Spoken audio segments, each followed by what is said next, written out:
ज़ोमैटो के मुनाफे में वृद्धि से बढ़ा निवेशकों का भरोसा, बर्नस्टीन ने बढ़ाया टारगेट प्राइस। बर्नस्टीन ज़ोमैटो की भविष्य की संभावनाओं को लेकर बिलिश है। उन्होंने ज़ोमैटो पर आउट परफॉर्म रेटिंग बनाए रखी है और टारगेट प्राइस को बढ़ाकर 120 रुपये कर दिया है। आज के कारोबार में स्टॉक 2.57% गिरकर 98.75 रुपये के भाव पर बंद हुआ है। भारत की leading food delivery platform Zomato ने तय समय से पहले प्रॉफिटेबिलिटी हासिल करके निवेशकों का भरोसा बरकरार रखा है। हाल ही में बर्नस्टीन ने अपनी रिपोर्ट में कंपनी के मजबूत प्रदर्शन पर बात की है, जिसमें इसकी सफलता के लिए कंट्रीब्यूशन मार्जिन में लगातार सुधार और मजबूत एग्जीक्यूशन जैसे फैक्टर्स का हवाला दिया गया है। इस उपलब्धि ने न केवल निवेशकों के भरोसे को मजबूत किया है, बल्कि प्राइमरी वैल्यूएशन मीट्रिक के रूप में ग्रॉस मर्चेंडाइज वैल्यू (GMV) से प्रॉफिटेबिलिटी पर फोकस शिफ्ट किया है। बर्नस्टीन की रिपोर्ट में क्या है? रिपोर्ट के मुताबिक ज़ोमैटो अपने शुरुआती लक्ष्य से 3 क्वार्टर पहले consolidated adjusted EBITDA break even तक पहुंचने में कामयाब रहा है और मूल रूप से अनुमानित Q4 FY24 के बजाय Q1 FY24 में यह उपलब्धि हासिल की है। इस उपलब्धि का श्रेय पिछली 6 तिमाहियों में कंट्रीब्यूशन मार्जिन में लगातार वृद्धि को दिया जाता है, जो अब ग्रोस ऑर्डर वैल्यू (GOV) का 6.4% है।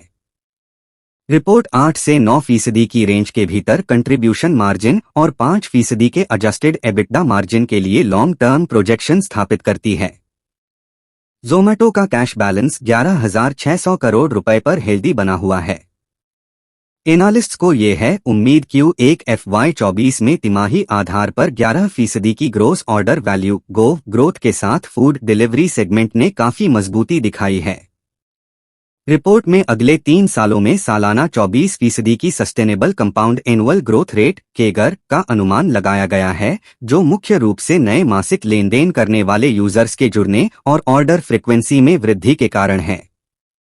एनालिस्ट्स का मानना है कि कंट्रीब्यूशन मार्जिन में लगातार सुधार के साथ साथ ज़ोमैटो फूड डिलीवरी में हाई टीन्स ग्रोथ को बनाए रखने के लिए अच्छी स्थिति में है। ब्लिंकिट को लेकर रिपोर्ट में क्या है? रिपोर्ट में ज़ोमैटो के क्विक कॉमर्स बिजनेस, खास तौर पर ब्लिंकिट में पॉजिटिव डेवलपमेंट पर बात की गई है। ब्लिंकिट ने कंट्रीब्यूशन मार्जिन ब्रेक इवन हासिल किया है। मैनेजमेंट ने अगली 4 तिमाहियों के भीतर एडजस्टेड एबिटडा ब्रेक इवन की दिशा में गाइड किया है। ब्लिंकिट का ग्रोस ऑर्डर वैल्यू तिमाही आधार पर 20% से अधिक बढ़ने की उम्मीद है। वहीं कंट्रीब्यूशन मार्जिन प्रतिशत घाटे में कमी पिछली तिमाही में 2.7% की तुलना में 0.6% आई है। बर्नस्टीन ने बढ़ाया टारगेट प्राइस है। बर्नस्टीन ज़ोमैटो की भविष्य की संभावनाओं को लेकर बिलिश है। उन्होंने ज़ोमैटो पर आउट परफॉर्म रेटिंग बनाए रखी है और टारगेट प्राइस को बढ़ाकर 120 रुपये कर दिया है। आज के कारोबार में स्टॉक 2.57% गिरकर 98.75 रुपये के भाव पर बंद हुआ है। इसका मतलब है कि मौजूदा प्राइस के मुकाबले कंपनी के शेयरों में 21% की दमदार तेजी की संभावना है। कंपनी का मूल्य अब FY25 के लिए अनुमानित EV एडजस्टेड एबिटडा का 35 गुना है।